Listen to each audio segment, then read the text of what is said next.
Aplicação coplanar com ondas curtas é mais eficaz na alteração da temperatura da pele. Um ensaio clínico randomizado, qual eu, Inaya Benincá, fui a autora, orientada pelo professor Dr. Alessandro Raupental, do Laboratório de Envelhecimento, Recursos e Reumatologia.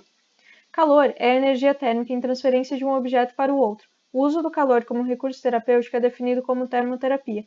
Ao elevarmos a temperatura, obtemos os seguintes efeitos: analgesia, aumento da condução nervosa e motora, aumento do fluxo sanguíneo e da taxa metabólica, relaxamento muscular e aumento da extensibilidade tecidual.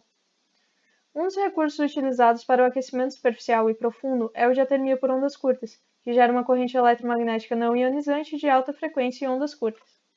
Esse equipamento pode ser utilizado na técnica indutiva ou capacitiva.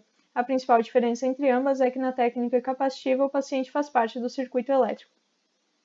A técnica capacitiva pode ser aplicada em 3 modos: o coplanar, o contraplanar e o longitudinal, representados respectivamente. Estudos prévios já quantificaram de forma independente o aquecimento gerado por alguns desses modos. Entretanto, esses estudos não são comparáveis a ponto de determinar qual modo é o mais eficaz.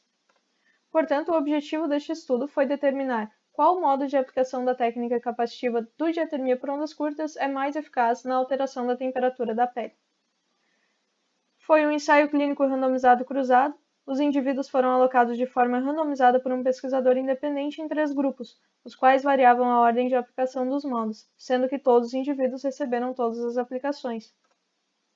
Foram inclusos indivíduos com idade entre 19 e 24 anos do sexo masculino, que concordaram em não praticar atividade física no dia anterior ao experimento e não ingerir cafeína, álcool ou alimentos pelo menos 1 hora antes do experimento.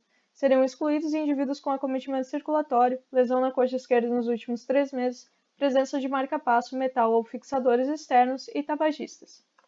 Inicialmente, os indivíduos passaram por um período de aclimatação de 20 minutos para estabilização da temperatura corporal. Após esse período, antes da intervenção, a temperatura foi coletada, então coletada novamente após 20 minutos de intervenção e, por fim, a cada minuto durante os 25 minutos após o término da aplicação, que foi o período de resfriamento.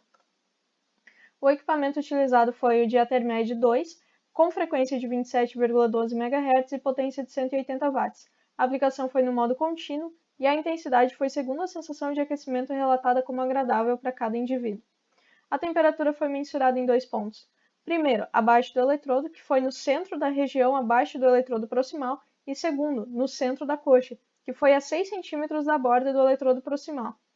A medida de desfecho foi a alteração da temperatura em graus Celsius, mensuradas pela câmera de termografia da marca FLIR, posicionada a 1 metro do indivíduo. As imagens capturadas foram analisadas pelo software ResearchEar. 20 indivíduos foram avaliados e nenhum desses foi excluído. No entanto, 2 deles desistiram, logo 20 indivíduos foram alocados, mas somente 18 completaram as 3 sessões, as quais foram realizadas em um intervalo mínimo de 24 horas a fim de evitar o efeito residual. As características dos indivíduos foram homogêneas, assim como a temperatura inicial antes da aplicação.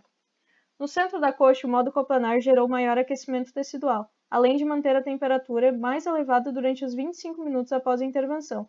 O modo coplanar e o longitudinal mantiveram a temperatura da pele superior à inicial até os 25 minutos avaliados após a intervenção, enquanto o contraplanar manteve por 8 minutos.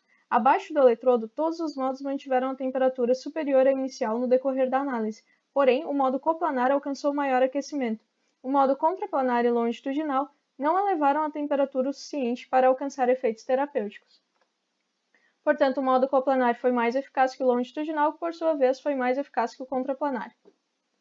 Objetivando o aquecimento de grandes áreas, o modo coplanar deve ser utilizado. No entanto, quando a área a ser tratada não comportar o uso deste modo, recomendamos o longitudinal. Nas situações em que essa área for menor que a do eletrodo, não há diferença na escolha do modo. Portanto, abaixo do eletrodo foi alcançado aquecimento significativo independente do modo aplicado. Porém, o modo coplanar elevou mais a temperatura, além disso foi o que aqueceu a maior área e reteve o aquecimento por mais tempo. Quando houver possibilidade de escolha, então, quanto ao modo da técnica capacitiva a se utilizar, recomendamos o coplanar para o tratamento de tecidos superficiais. Obrigada.